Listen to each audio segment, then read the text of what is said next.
नमस्कार दोस्तों, आप सभी का आपके अपने YouTube channel daffodil coaching classes में आप सभी का स्वागत है। मैं बीएल सर आज आपको पढ़ाने वाला हूं राजस्थान का भूगोल।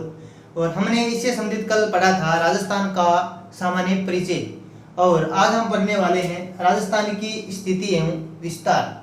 तो सबसे पहले दोस्तों हम पढ़ेंगे राजस्थान की स्थिति। राजस्थान की स्थिति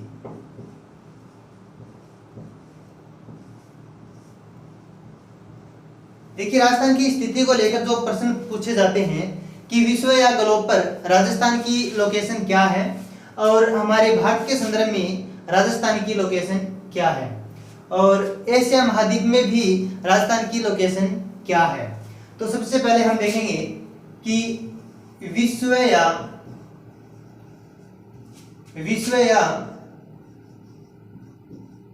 ग्लोब पर राजस्थान की लोकेशन क्या है। इसके बाद में हम पढ़ेंगे एशिया महाद्वीप के संदर्भ में राजस्थान की स्थिति क्या है, और इसके बाद में हम पढ़ेंगे हमारे देश यानी भारत के संदर्भ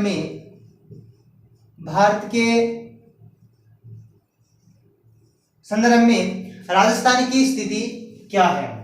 तो सबसे पहले हम पढ़ेंगे विश्व या ग्लोब पर राजस्थान की स्थिति क्या है।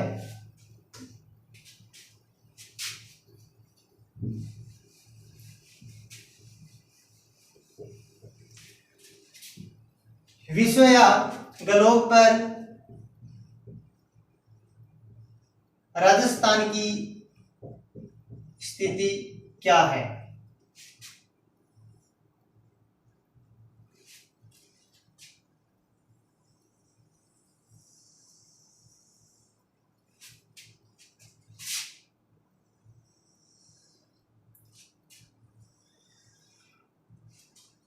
ये दोस्तों ग्लोब है, ये विश्व का मैप है, जिसमें आप देख सकते हो कि ये है 0 डिग्री अक्षांश रेखा। 0 डिग्री अक्षांश रेखा, इसे आप भूमध्य रेखा भी कह सकते हो। भूमध्य रेखा, और या फिर इसे विषुवत रेखा भी कह सकते हो। विषुवत रेखा भी कह सकते हो, यानी 0 डिग्री अक्षांश रेखा या भूमध्य रेखा इस ग्लोब या पृथ्वी को 2 बराबर भागों में विभाजित करती है। एक भाग का नाम है उत्तरी गोलार्ध,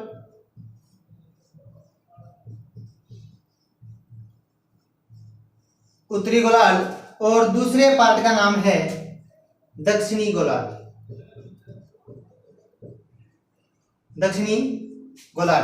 यानी 0 डिग्री अक्षांश रेखा या भूमध्य रेखा इस पूरे ग्लोब को 2 बराबर भागों में विभाजित करती है। एक पार्ट का नाम है उत्तरी गोलार्ध और दूसरे पार्ट का नाम है दक्षिणी गोलार्ध। इसी तरह से दोस्तों यह है 0 डिग्री देशांतर रेखा। 0 डिग्री देशांतर रेखा, या फिर आप इसे ग्रीनविच रेखा, या फिर इसे प्रधान यामयोत्तर रेखा भी कह सकते हो। प्रधान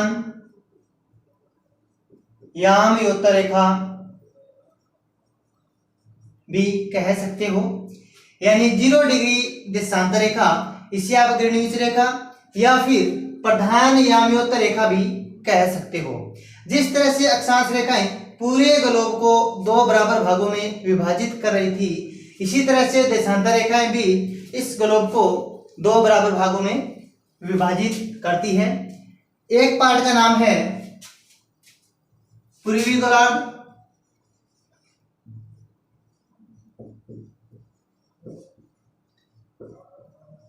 पूर्वी गोलार्ध, और दूसरे पार्ट का नाम है पश्चिमी गोलार्ध।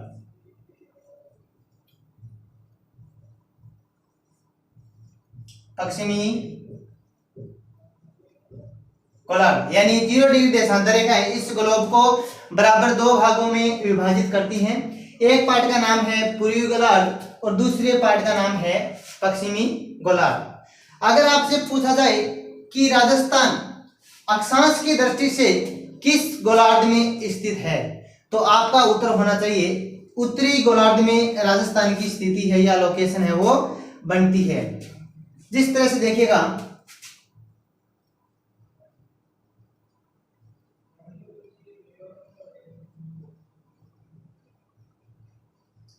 कुछ इस तरह से राजस्थान की लोकेशन यहां बनती है।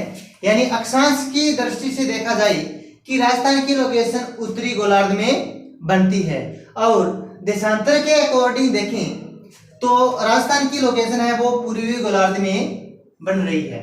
यानी अक्षांश की दृष्टि से राजस्थान की लोकेशन उत्तरी गोलार्ध में, और देशांतर की दृष्टि से देखें तो राजस्थान की लोकेशन है वो पूर्वी गोलार्ध में बनती है। इसी तरह से अगर हम विश्व या ग्लोब पर बात करें कि राजस्थान की लोकेशन क्या है, तो राजस्थान की लोकेशन है उत्तर व पूर्व में, उत्तर व पूर्व दिशा में राजस्थान की लोकेशन बनती है। तो दोस्तों ये तो है विश्व या ग्लोब पर राजस्थान की स्थिति या लोकेशन क्या है। तो उत्तर पूर्व में राजस्थान की क्या है स्थिति है। इसी क्रम में हम देखेंगे कि एशिया महाद्वीप के संदर्भ में राजस्थान की लोकेशन है क्या है।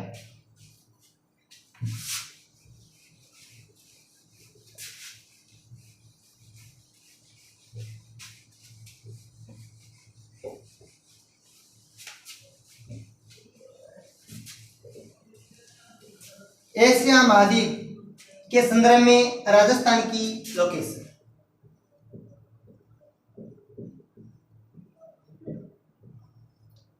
एशिया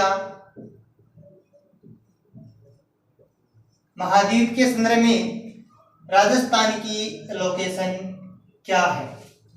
देखिए सबसे पहले हम मैप बनाते हैं।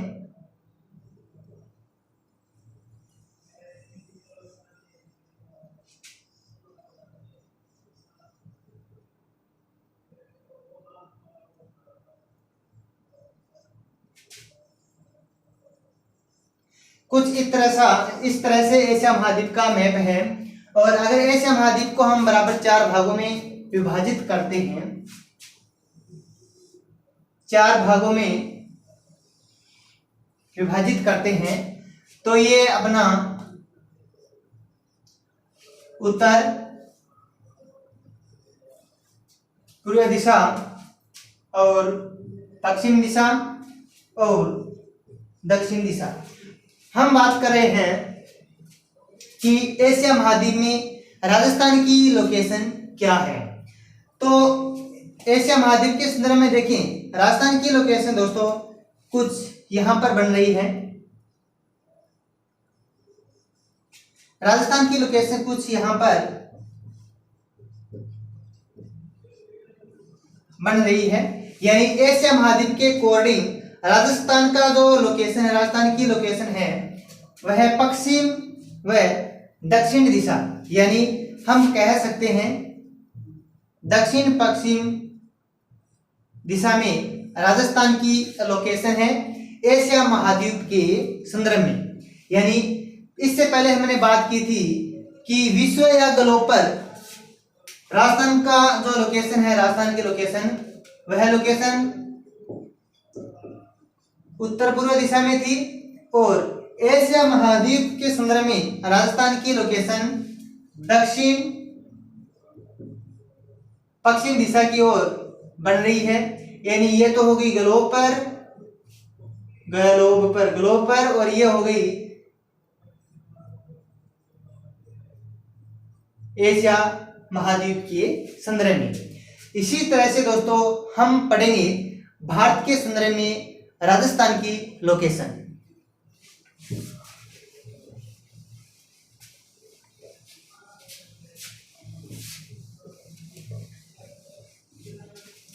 भारत के संदर्भ में राजस्थान की लोकेशन क्या है?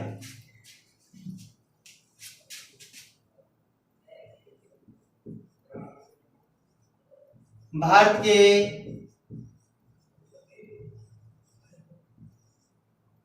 संदर्भ में राजस्थान की लोकेशन।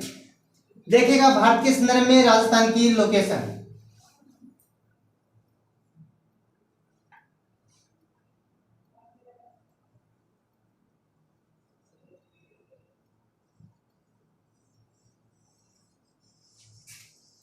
भारत के संदर्भ में राजस्थान की लोकेशन क्या है? ये अपना भारत का मैप है और आप देख रहे हो राजस्थान का मैप। कुछ यहाँ पर इसकी लोकेशन आपको दिखाई दे रही है। कुछ इस तरह से यहाँ राजस्थान का मैप है। राजस्थान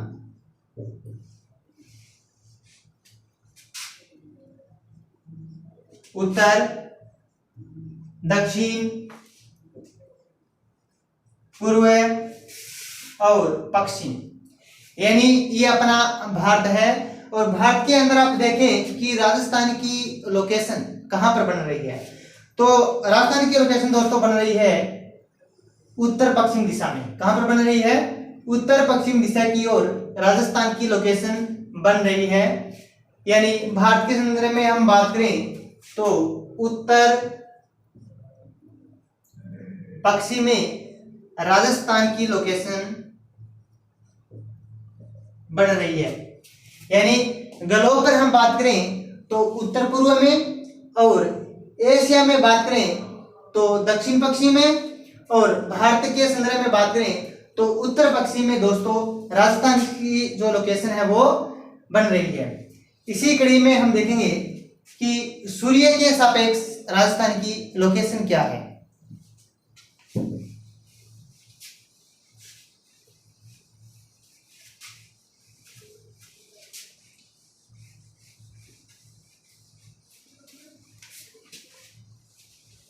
सूर्य के सापेक्ष राजस्थान की लोकेशन। सूर्य के सापेक्ष राजस्थान की लोकेशन क्या है?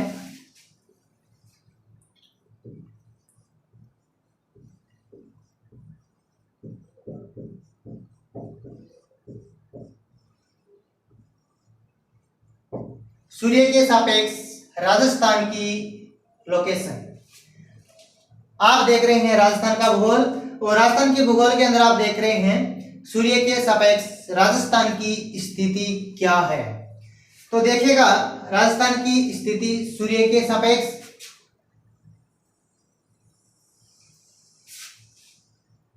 ये ग्लोब है और ये अपनी दोस्तों 0 डिग्री अक्षांश रेखा, 0 डिग्री अक्षांश रेखा, या फिर आप इसे भूमध्य रेखा भी कह सकते हो। यानी जब सूर्य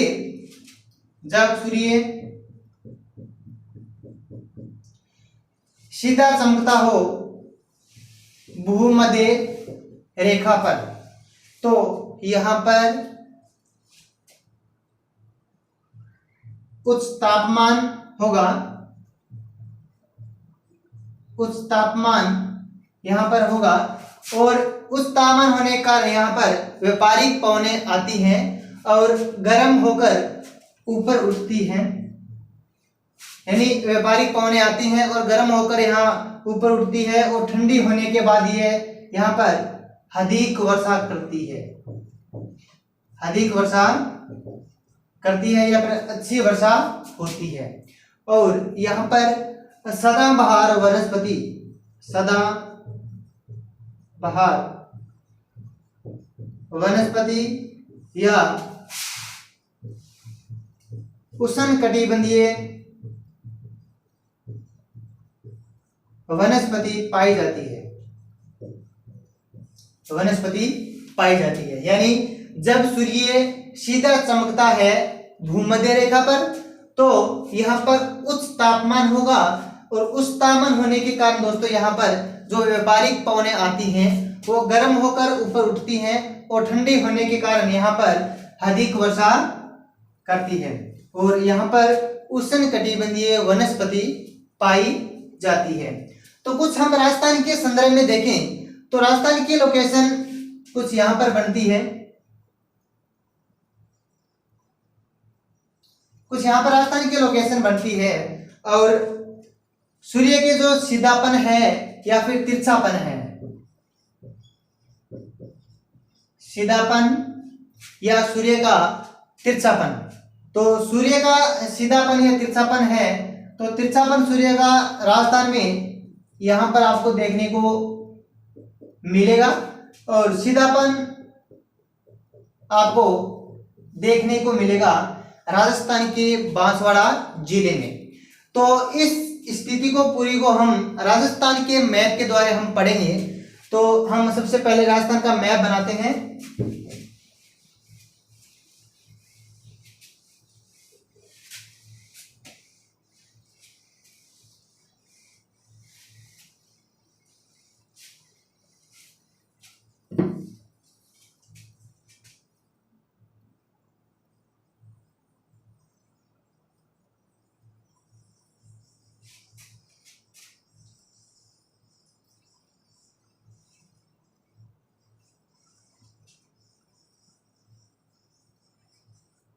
ये अपना राजस्थान का मैप है और देखिएगा ये अपनी स्थिति थी सूर्य की। अब सूर्य सीधा चमकता है या सीधा तिरछापन सूर्य का कहें तो हम गंगानगर जिले में है और सीधापन है बांसवाड़ा जिले में।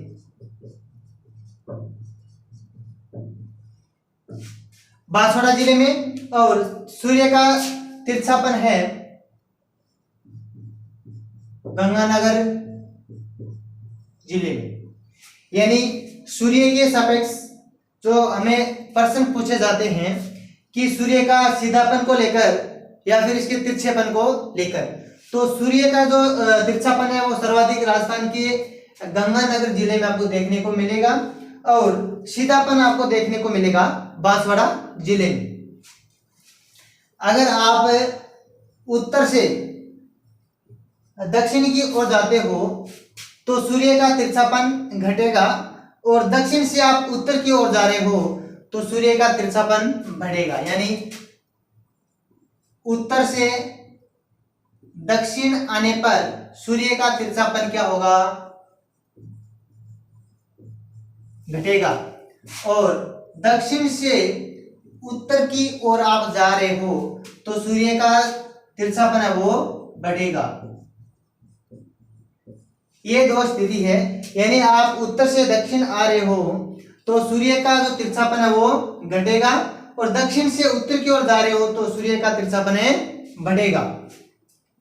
अब यहां से कई बार प्रश्न ऐसा पूछा जाता है कि सूर्य का जो सीधापन है वो किस किस जिले में होता है। तो सूर्य का जो सीधापन है वो सबसे पहले अपना बांसवाड़ा जिला, इसके बाद में डूंगरपुर जिला और इसके बाद में प्रतापगढ़ और इसके बाद में झालावाड़ जिला और इसके बाद में उदयपुर जिला। यानी सूर्य का जो सीधापन है इसको लेकर जो प्रश्न पूछे जाते हैं, यानी कि राजस्थान के संदर्भ में सूर्य का सीधापन वाले जिलों का क्रम बताइए। तो सबसे पहले होगा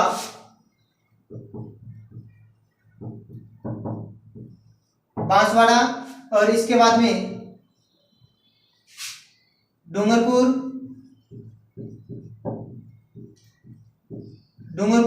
और इसके बाद में प्रतापगढ़ और इसके बाद में झालावाड़ और इसके बाद में उदयपुर। कई बार दोस्तों ये क्रम आपसे पूछ लिया जाता है कि सीधेपन को लेकर, तो सबसे पहला होगा बांसवाड़ा, डूंगरपुर, प्रतापगढ़, झालावाड़, उदयपुर। ये तो है क्रम सूर्य का सीधापन को लेकर। जो यहाँ से आपसे प्रश्न पूछे जाते हैं कि सूर्य का सर्वाधिक तिरछापन किस जिले में है, तो आपको बताना है कि गंगानगर जिले में, और सॉरी तिरछापन गंगानगर जिले में, और सीधापन है बांसवाड़ा जिले में।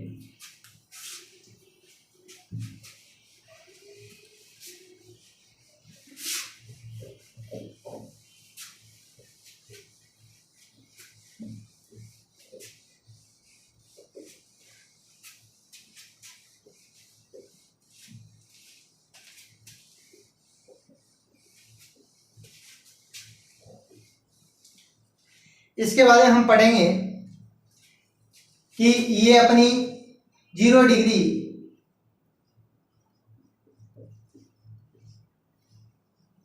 देशांतर रेखा, यानी 0 डिग्री देशांतर रेखा और 0 डिग्री देशांतर रेखा या फिर ग्रीनविच रेखा, ये एक इंग्लैंड के ग्रीनविच शहर से निकलती है और इसका निर्धारण 1882 ईस्वी में किया गया था। अगर आप ग्रीनविच रेखा से पूर्व की ओर चलते हो तो आपको 180 डिग्री देशांतर पूर्वी देशांतर 180 डिग्री पूर्वी देशांतर को अंतरराष्ट्रीय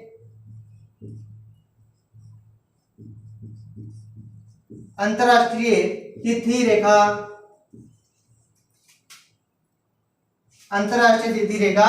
कहते हैं और इसका निर्धारण 1884 ईस्वी में किया गया था। यानी आप 0 डिग्री देशांतर रेखा या फिर ग्रीनविच रेखा से पूर्व की ओर चलते हो तो आपको प्राप्त होते हैं 180 डिग्री पूर्वी देशांतर, जिसे आप अंतरराष्ट्रीय तिथि रेखा कहते हैं, जिसका निर्धारण दोस्तों 1884 ईस्वी में किया गया था और ग्रीनविच रेखा का निर्धारण किया गया था 1882 ईस्वी में। अगर आप ग्रीनविच रेखा से पश्चिम की ओर चलते हो तो आपको 180 डिग्री पश्चिम देशांतर देखने को मिलते हैं और यह भी एक अंतरराष्ट्रीय तिथि रेखा है।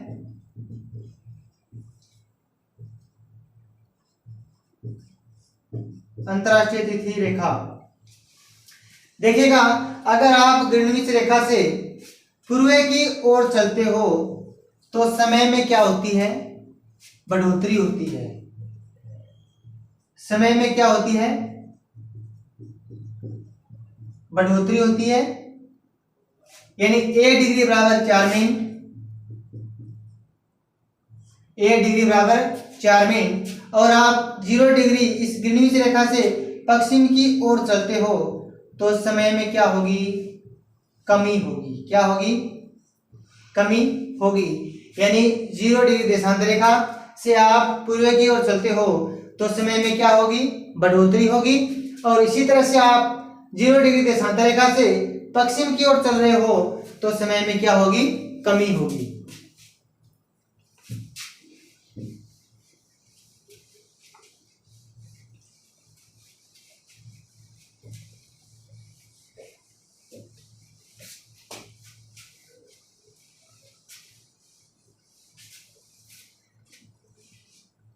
अब हम पढ़ेंगे दोस्तों कि जब सूर्य कर्क रेखा पर सीधा चमकता हो 23.5 डिग्री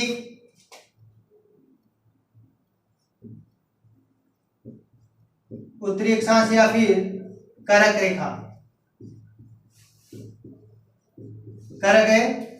रेखा, यानी जब सूर्य सीधा करक रेखा पर लंबवत हो तो इस स्थिति को कहते हैं करक संक्रांति। क्या कहते हैं? करक संक्रांति कहते हैं। और यह स्थिति कब होती है? यह स्थिति होती है 21 जून को। कब होती है? 21 जून को होती है। यानी जब सूर्य सीधा करक रेखा पर लंबवत हो तो इस स्थिति को कहते हैं दोस्तों करक संक्रांति। और यह स्थिति बनती है 21 जून को। 21 जून को यहाँ की सबसे बड़ी विशेषता या खूबी यह है कि यहाँ पर यह अपना हो गया उत्तरी गोलार्ध। कौन सा गोलार्ध है? उत्तरी गोलार्ध। और यह हो गया दोस्तों अपना दक्षिणी गोलार्ध। कौन सा गोलार्ध है? दक्षिणी गोलार्ध। यानी ये उत्तरी गोलार्ध और ये दक्षिणी गोलार्ध। यानी जब सूर्य करक रेखा पर लंबवत हो तो इस स्थिति को कहते हैं करक संक्रांति। और ये स्थिति दोस्तों होती है 21 जून को। 21 जून को उत्तरी गोलार्ध में कौन सी ऋतु होगी? ग्रीष्म ऋतु। कौन सी ऋतु होगी? ग्रीष्म ऋतु होगी। और सबसे बड़ा क्या होगा? दिन होगा। सबसे बड़ा क्या होगा? दिन होगा। और सबसे छोटी क्या होगी? सबसे छोटी क्या होगी? रात होगी। क्या होगी? रात। यानी उत्तरी गोलार्ध में 21 जून को सूर्य करक रेखा पर लंबवत होगा तो उत्तरी गोलार्ध में ग्रीष्म ऋतु होगी। और सबसे बड़ा क्या होगा? दिन होता है। और सबसे छोटी क्या होती है? रात होती है। इसी के अपोजिट दक्षिणी गोलार्ध में दोस्तों इस समय शीत ऋतु पाई जाती है। और सबसे छोटा क्या होता है? दिन होता है। सबसे छोटा क्या होता है? दिन होता है। और सबसे बड़ी क्या होती है? रात होती है। सबसे बड़ी रात होती है। यानी 21 जून को करक संक्रांति में जब सूर्य लंबवत हो तो इस स्थिति को कहते हैं करक संक्रांति। और यह स्थिति आपको देखने को मिलेगी 21 जून को। और इस समय उत्तरी गोलार्ध में ग्रीष्म ऋतु होगी। और सबसे बड़ा क्या होगा? दिन होगा। और सबसे छोटी क्या होगी? रात होगी। और इसी के अपोजिट दक्षिणी गोलार्ध में शीत ऋतु होगी। और सबसे छोटा क्या होगा? दिन होगा। और सबसे बड़ी रात है क्या होगी? तो आपसे पूछा जाए कि राजस्थान में सबसे बड़ा दिन कब होता है तो कब होता है? 21 जून को होता है। अब हम देखेंगे दोस्तों मकर संक्रांति।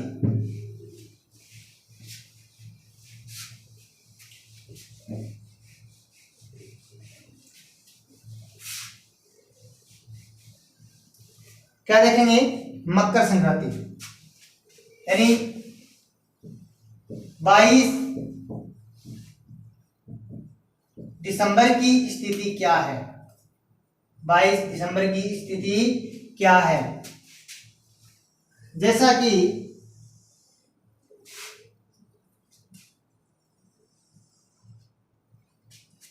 जब सूर्य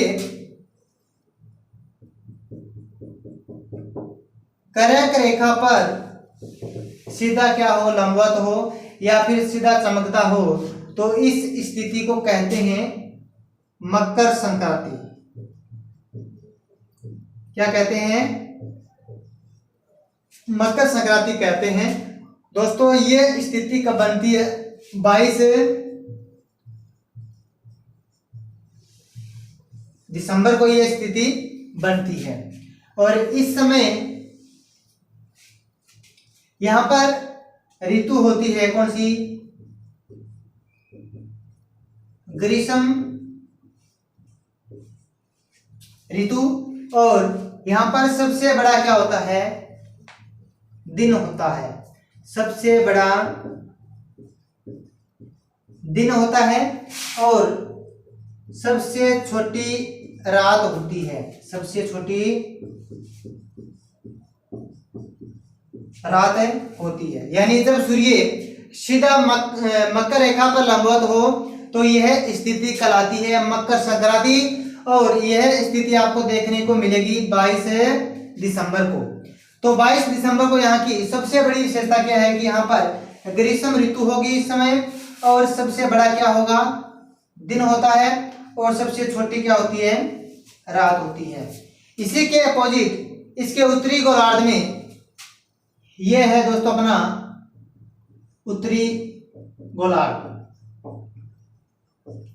उत्तरी गोलार्ध में यहां पर शीत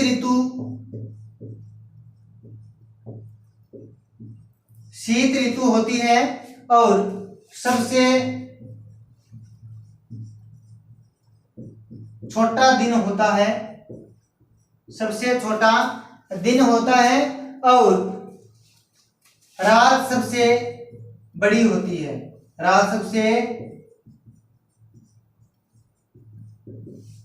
बड़ी होती है।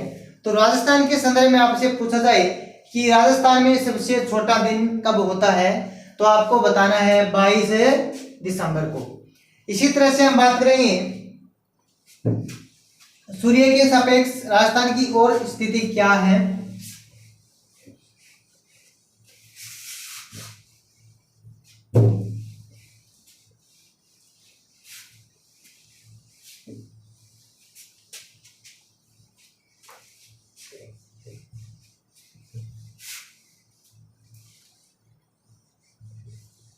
देखिएगा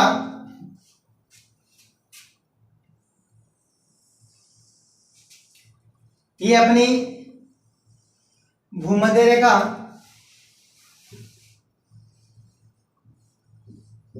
भूमध्य रेखा ये अपना 90 डिग्री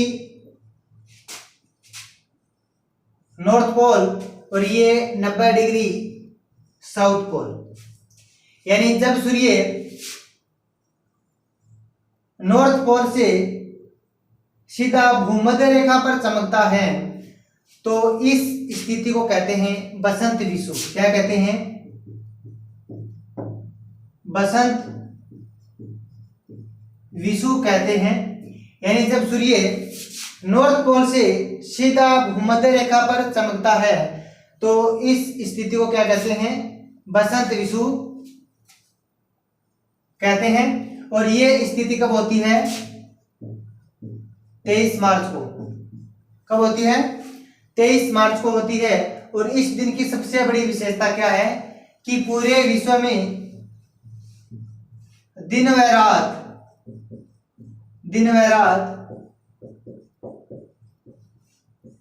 बराबर होते हैं। दिन व रात क्या होते हैं, बराबर होते हैं। जब सूर्य साउथ पोल से सीधा भूमध्य रेखा पर चमकता है तो इस स्थिति को कहते हैं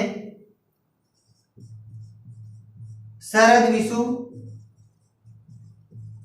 क्या कहते हैं, शरद विषुव कहते हैं। और यह स्थिति बनती है 23 सितंबर को।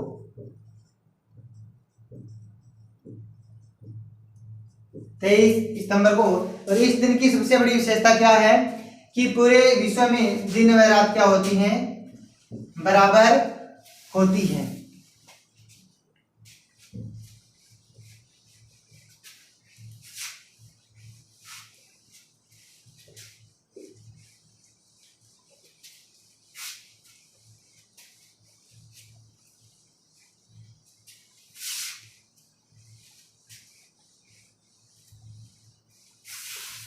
अब हम देखेंगे राजस्थान का विस्तार।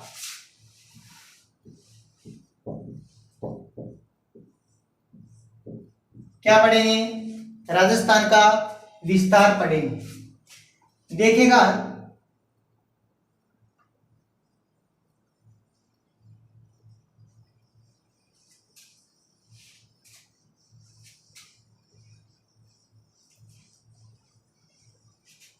राजस्थान का विस्तार, यहां से आपको प्रश्न पूछा जा सकता है, यानी अक्षांश की दृष्टि से या फिर देशांतर की दृष्टि से।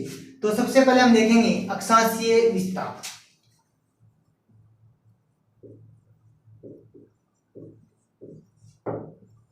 अक्षांशीय विस्तार देखेगा 23 डिग्री 3 मिनट उत्तरी अक्षांश, यानी 23 डिग्री 3 मिनट उत्तरी अक्षांश से 30 डिग्री 12 मिनट उत्तरी अक्षांश।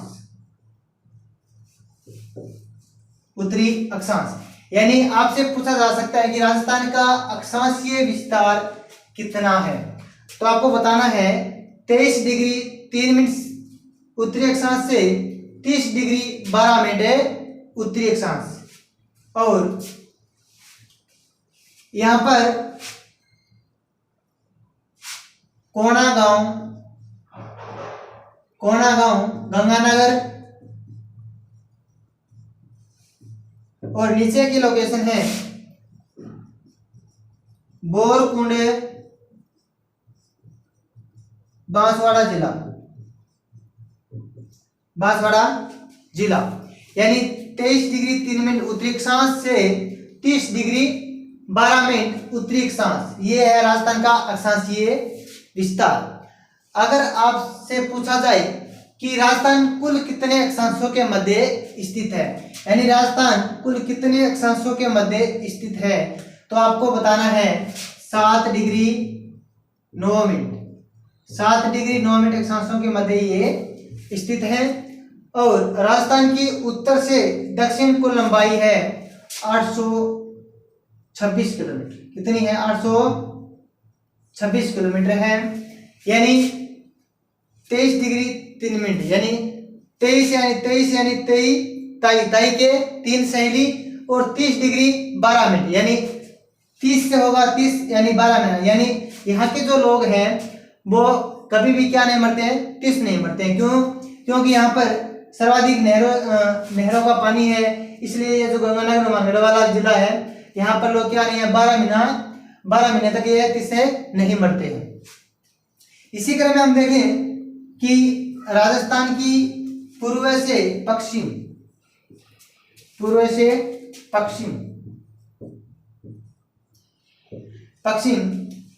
देशांतरीय विस्तार। कौन सा विस्तार है? देशांतरीय विस्तार। तो दोस्तों पश्चिम 69 डिग्री 30 मिनट पूर्वी देशांतर और 78 डिग्री 17 मिनट पूर्वी देशांतर। तो आपसे पूछा जाए कि राजस्थान का देशांतरीय विस्तार कितना है, तो आपको बताना है 69 डिग्री 30 मिनट से 78 डिग्री 17 मिनट पूर्वी देशांतर